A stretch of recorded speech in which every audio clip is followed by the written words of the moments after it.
Insurance की बात कर लेते हैं थोड़ा सा। हाँ जी, तो सर इसमें है क्या कि मैं एक छोटा सा कैलकुलेशन आपसे करवाना चाह रहा हूँ। वो ये है कि आप एक हफ्ता के लिए घर से बाहर जाते हैं, राइट? तो आप कितना अमाउंट फैमिली के लिए छोड़ के जाएंगे? लगभग 5,000। और सर अगर एक महीना के लिए आप बाहर जाते हैं? एक महीने के लिए तो कम से कम 15,000 तो चाहिए। और सर अगर आप 6 महीने के लिए जाते हैं? 6 महीने के लिए अगर जाते हैं तो लगभग कह सकते हैं 1 लाख के नज़दीक। और पूरे साल के लिए सर? पूरे साल के लिए तो बहुत से खर्चे होते हैं, काफ़ी देना पड़ेगा पैसा। लगभग कह सकते हैं 4-5 लाख रुपये, क्योंकि बीच में मोटे खर्चे भी आते हैं। जी कोई एडमिशन्स भी आएंगे या कोई जो है प्रीमियम भी कोई हाइक देना पड़ सकता है, या गाड़ी का इंश्योरेंस हो गया या घर का लोन का किस्त हो गया। जो अगर टोटल जोड़े तो लगभग 5 लाख रुपये हो सकता है। सर ये 5 लाख रुपए जो आपने कैलकुलेट किया है, उसी को कल को अगर हमारे लाइफ में कोई अनिश्चितताएं हो जाती हैं, लाइक हम नहीं रहते या हम किसी तरह से एक्सीडेंटली हैंडीकैप्ड हो जाते हैं, तो भी हमारे फैमिली को वो खर्चा चाहिए, राइट? वो तो जो आपने 5,000 वीक या 5 लाख रुपए साल का कैलकुलेट किया, वो तो चाहिए। उसी को LIC कवर करती है। ठीक, LIC का काम है उसी रिस्क को मैनेज करना, और उसको हम कवर देते हैं। दूसरी बात होती है सर कि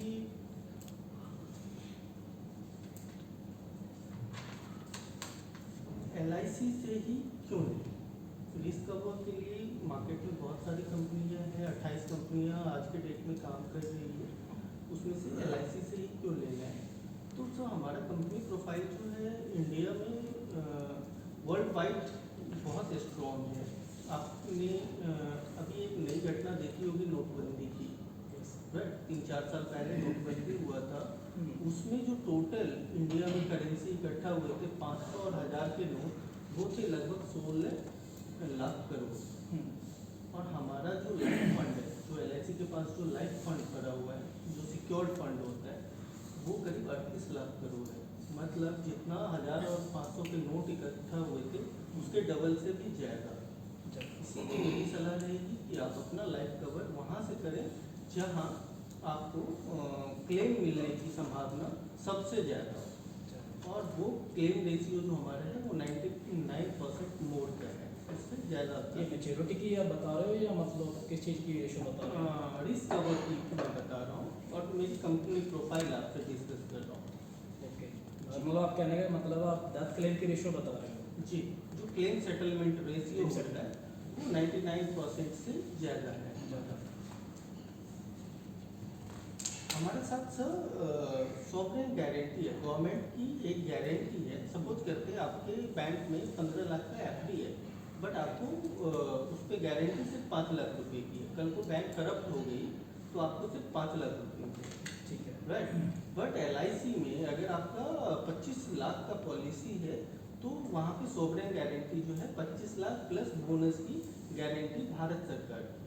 ठीक है। ठीक है, कल को LIC के साथ ऐसा कुछ हो गया तो भी आपका पैसा 100% सिक्योर्ड है भारत सरकार के। आपने बोला LIC के साथ कुछ हो गया, इसका मतलब मैं समझा नहीं था। LIC भी नहीं, ऐसा हमारा प्रोफाइल नहीं है। जैसे मैंने आपको बताया कि हमारे पास फंड जो है, सेफ फंड जो है वो 38 लाख करोड़ से भी ज़्यादा है। LIC कब से क्रिएट हुआ? 1956 में LIC का निर्माण हुआ था सिर्फ 5 करोड़ रुपया से, ठीक है। और आज LIC का जो कॉर्पस है वो हमारे देश के GDP से बहुत ज़्यादा है, जो कॉर्पस है, ठीक है। और जो हमारे देश का GDP है अभी, उसमें उसके ग्रोथ के लिए मैक्सिमम पार्ट्स जो है वो LIC कंट्रीब्यूट करे। ओके जी, आपका कहने का मतलब है जो हम हमारा जो पैसा है अगर LIC में लगाते तो सेफ है 100% से। और जो मैच्योरिटी और जो डेथ क्लेम का जो पैसा है वो 100% हमारा बिल्कुल मतलब आपकी तरफ से ग्रांटेड है जी। बढ़िया बात है सर। अब थर्ड क्वेश्चन आता है कि आपको मुझसे ही, क्योंकि और भी फाइनेंशियल एडवाइजर है, मुझसे ही बीमा क्यों लेना चाहिए? सर मैं इस इंडस्ट्री में 10 साल से फाइनेंशियल एडवाइस दे रहा हूँ लोगों को अभी तक 2000 फैमिलियों से मुझे आशीर्वाद मिला है और पॉलिसी रूपी आशीर्वाद मिल चुका है। और मैं अपने फिनेंशियल इंस्टीट्यूशन में जो पूरा इंडस्ट्री है उसमें लेस देन 1% लोगों में आता हूँ जिनको MDRT का अवार्ड मिला हुआ है। इसीलिए मेरा सलाह रहेगा कि आप एक प्रोफेशनल एडवाइजर से ही अपना रिस्क कवर और लाइफ कवर की पॉलिसी। ठीक है, ओके सर, कोई बात नहीं, हम पूरा विचार करते हैं पॉलिसी लेने के